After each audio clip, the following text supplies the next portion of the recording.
People say you can't change your career at 30. That's when you're meant to be settling down. You can't change your career at 35. You should have had it figured out by then.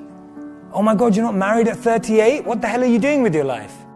Who comes up with this stuff? I have no idea. But this stuff plagues so many people that I speak to. So many people open up to me and say, Jay, I just don't know how to change. Is it possible? What do you think this guy was before he became who he is? He used to be a PE teacher, right? Sports teacher at a high school. How about her?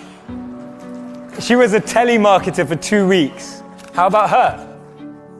She applied to be a funeral director. It's incredible. What happens in society is that we're clouded by the noise of family expectations, the noise of our parents, the noise of our brothers and sisters' expectations. I grew up in a family where you could either be a doctor, a lawyer, or a failure, right? Those were my 3 options. Anything else would just count me as a failure. I would have failed. So basically I failed, right? I'm standing up here in front of you all as a failure. I lived as a monk for 3 years. I committed career suicide. I turned down 2 amazing corporate job offers when I graduated from business school. I shaved my hair, I wore robes, and lived out of a gym locker for 3 years. And I did that because I thought I was going to do something meaningful, help impact the world. And it was one of the best experiences of my life. But more than becoming a monk, what that trained me to do was drop out with the rules. People told me, if you come back in 3 years, you'll never get a job. They told me, if you become a monk, people are going to think you weird forever. No girl's ever going to talk to you. People told me, they were like, well, when you come back to real life, like, will you even be able to talk English? And people were just really weirded out. I'm just like, okay, I think monks speak English. And there was so much different noise that I was hearing when I made that decision. And the funny thing is, from having not been a monk for 4 years now, I'm in one of the most incredible periods of my life that I could ever have asked for. And so much of that is based on the fact that I decided to do something different. So many of the times our expectations are driving us in a certain scenario. We focus so much on life in what we want to be as opposed to who we want to be. Because we've always been told that life and jobs and careers are like boxes and containers. There's only a finite number of options. There is no formula, there is no pattern. If you know what you're passionate about, if you know what you're good at, and you invest in that. People say follow your passions, I say forget that, invest in your passions. If you're passionate about something, go and become the best at it. Go and do a course on it. Go and learn from the best. Go and find a mentor who's going to make you incredible at that trait. Not only will you be criticized and grow, you'll be able to find new things about yourself that you never knew. Don't trade who you are for who you think the world needs, because the world needs you to be you, and I mean that.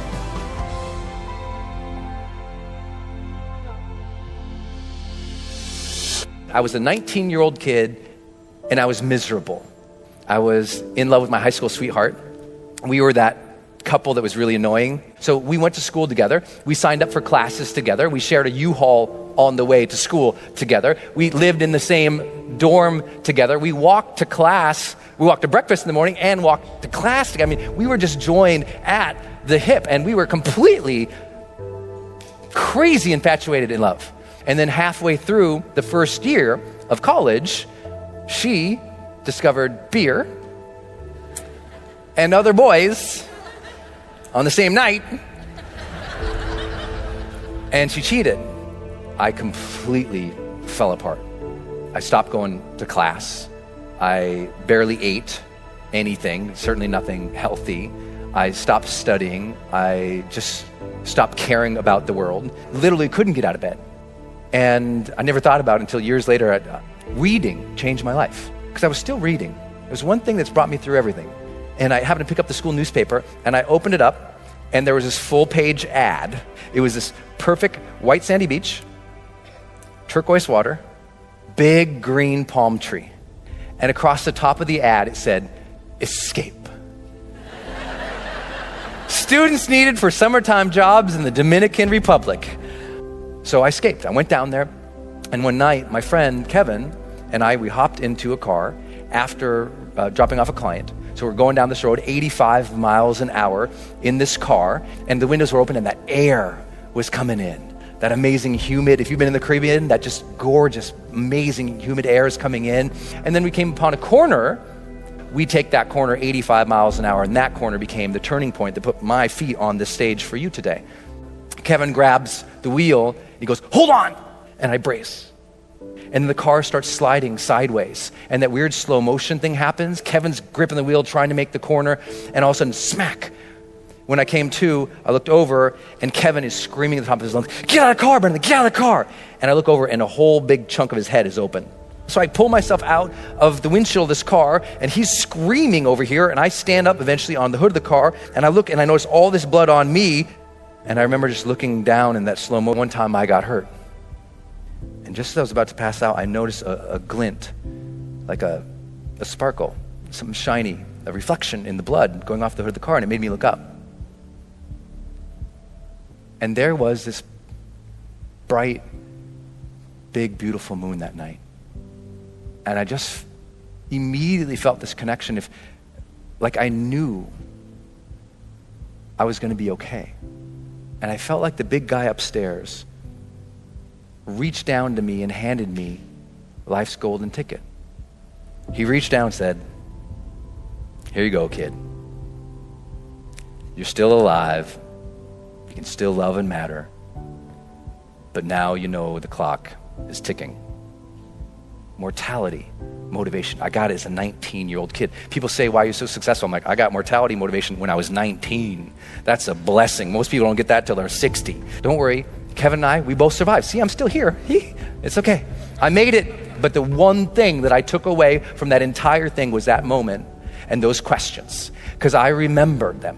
And I thought about them as I was healing. I was like, what was that about? Why did I feel so unhappy with that moment? Because I thought, in the last moments of life, there must be this transcendence, and I was not happy. And I realized it was because of how I'd been living my life, and I wasn't living to my questions. I knew I got those questions. Did I live? Did I love? Did I matter? And as soon as I got that those were the questions I'm going to evaluate myself with at the end of the life, it gave me the power of what my late mentor, Wayne Dyer, taught. The power of intention. That breath you just took, feel it. What a blessing that is you got that life. What a blessing is you got that breath. That means you still got something inside. You got to work for it. You got to contribute for it. You got to give for it. You got to lead for it. You got to love for it, because you still have something not just in you, you're still here for a reason. And now you just got to earn that blessing. My parents' biggest frustration was that I was epically lazy, and if they handed out gold medals for being lazy, I would have won, I assure you, hands down. Because even though I was a slightly chubby kid growing up in a morbidly obese family in Tacoma, Washington, I always knew two things about myself. One day I was going to be rich, and I was going to have six-pack abs. Like, those are the two things, as that kid that was, jiggling his belly thinking, one day I'm not going to have to suck in my gut. When I left for college, my own mother, who'd always been my biggest cheerleader, quietly assumed I was going to fail. But these two guys that were successful entrepreneurs and bodybuilders happened to walk into a class when I was a teacher. And they were just starting a technology startup, and they said, "Hey, we need a copywriter. Why don't you come be a copywriter?" And so I was just young enough and just dumb enough, and I went all in. They literally put me in the room with all the computer servers. But starting from there, I knew I could wow people because I was willing to grind it out. And we all have a superpower, and my superpower may be the willingness and ability to endure suffering. I had suffered a lot. I hadn't taken a day off in like 6.5 years because I was so hell-bent to get rich. And then I realized, almost 8.5 years in, I'd finally had enough. I had hit my breaking point from suffering, and I got so mad, and I was so unwilling to do it anymore. And I turned to my partners and I say, "I'm completely miserable, I quit." I realized the reason I was living the cliche of money can't buy happiness, along the way, had become so myopically focused on this promise I'd made to myself as a kid that I never stopped to ask, why do I want to get rich? The questions you ask yourself will determine the course of your life. I had been asking myself, what do I need to do to get rich? And it left me really unhappy. So I changed the question, and I started asking, what would I do and love every day, even if I were failing? Life is too short. This is your one go-round. So what are we going to do? We're going to build a company that's predicated on value. We're going to build a company that's predicated on passion. I started thinking about my mom and my sister, but they were profoundly overweight. I started thinking about my uncle who ate himself to death when I was 12 years old, and how much that scared me, and it made me sad. And it made me sad to see that there were millions, if not more than 1 billion people that were in the same kind of abusive relationship with food that my mom and my sister were. So I said, I don't know if it's a big business, but I know it's a big problem. And that's the problem that we're going to solve. And so we decided to build a totally new kind of company. We started Quest Nutrition in 2010, just as we were coming out of the Great Recession. I was wearing a hairnet and a lab coat every day, and my employees were former gang members, ex-drug dealers, felons. We were in Compton, and we literally told everybody in the neighborhood, I don't care if you've been convicted of a crime. I just want to know if you're willing to bust your ass to change your life. And if you are, you're going to get an interview. And I'm not going to ask for your resume. I don't care about your resume. Your resume tells me where you've been. It doesn't tell me the price you're willing to pay to become somebody new. Every belief that you have is a choice. I choose to believe that human potential is nearly limitless. And this was the belief that changed my life. Because once I realized, so it's not about who you are today. It's about who you want to become and the price you're willing to pay to get there. And I promise you, the day that you're willing to pay any price, you'll achieve what you want to achieve. If you truly believe that human potential is limitless, what do you want to become? And what price are you willing to pay to get there? Gives you better sex, increases your good cholesterol, gives you more friends, gives you more meaning, engagement, life satisfaction, and happiness. If you have a purpose-driven life, it adds years to your life. You live longer. Let me share 2 stories with you. Story number 1, we're interviewing one of those school teachers. She says, the first year I taught was heaven. The second year I taught was hell. I had 5 boys that second year, and they were incorrigible. And there was one kid in particular. He was impossible. One day, this kid's in the doorway of the classroom, and he's kicking and moving his arms and making noises, and I lost it. She said, I'm ashamed to say these words. But I walked towards that kid with the intention of kicking him. Thank heavens he got up and ran away. I kept walking. I went to the principal's office. I said, this is it. It's him or me. And the principal took the kid out. She said, I felt terrible. So I went to 2 of my colleagues and poured my heart out. And they said to me, you are not the key to every door. And as she said those words, she burst into tears in the interview. And we waited a long time. And then she looked up and said, I hated that. Those words, you can't be the key to every door. She said, so I decided to become the key to every door. Instead of pushing disruptive kids away, I began to seek them out. I began to bring them into my world. I read every book I could find. I kept notes. I ran experiments. I kept notes on the experiments. And then she kind of pulled herself up and said, today, I am the key to every door. When there's a disruptive, troubled kid in the school, they say, give her to Miss So-and-so. She seems to know what to do with them. That's a profoundly important story. It's a story of transformative learning. When I have a higher purpose, I find the energy and the courage to go outside my comfort zone. Now, the second story is a lot closer to home. I once had a daughter. She was single. She was living in Washington, D.C. She had reached that point in life where she said, there's not a good man left on the earth. And then she found one, and she got really excited. Relationship grew. And then one day our phone rang. She's talking to her mother, and I know what's going on. This guy just dumped her. This daughter is the firstborn child. Many firstborn children share a common characteristic. If they're miserable, they want you to be miserable too. Okay? And she said, I'm coming home this weekend. I thought, oh, no. Her mother hangs up and says, you're the father. You go to the airport and pick her up. So the next day I go pick her up. She gets in the car and she doesn't say, hello, how are you? She says, that no good, dirty, da-da-da-da-da. 5 minutes later, she takes a breath. And I said, are you problem solving or purpose finding? We're finally pulling in the driveway. She takes another breath. I say it again. She says, what are you talking about? And she said, this is the real world. I said, well, I think it applies to the real world. By then we're in the house. I pull out a sheet of paper out of my file, and it says, Robert Quinn, life statement.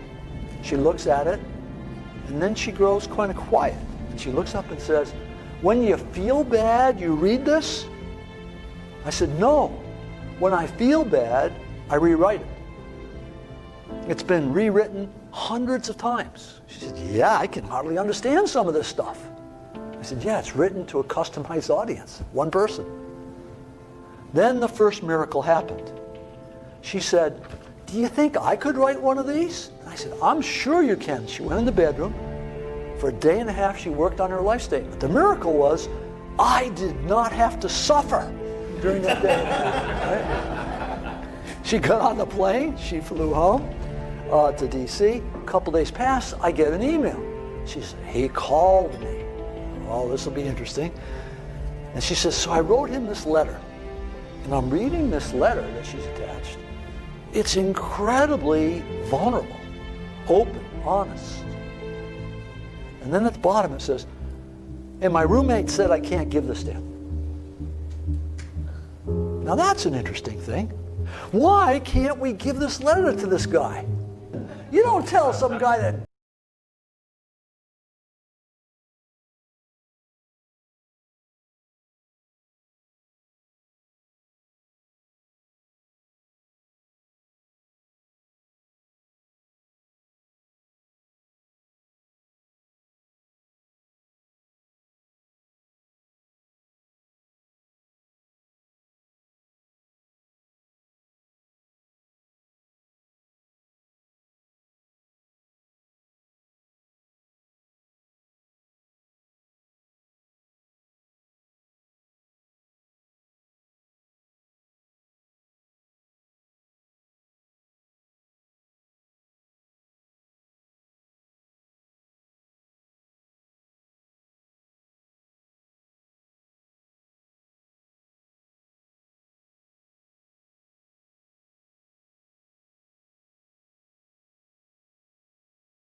you can determine what your purpose is. Every person in this room can clarify the purpose of their life, become the key to every door.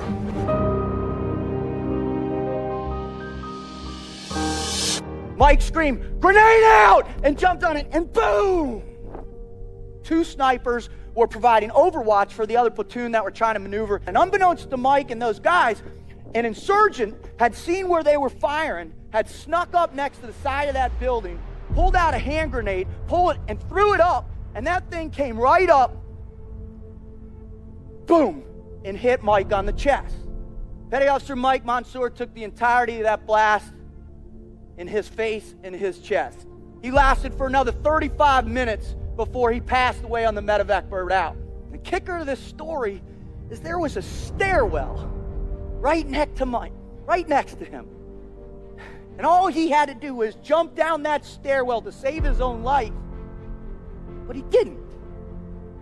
He turned and jumped on the grenade, sacrificing himself so his two brothers could both go home and hug their wives, kiss their children, and fight another day.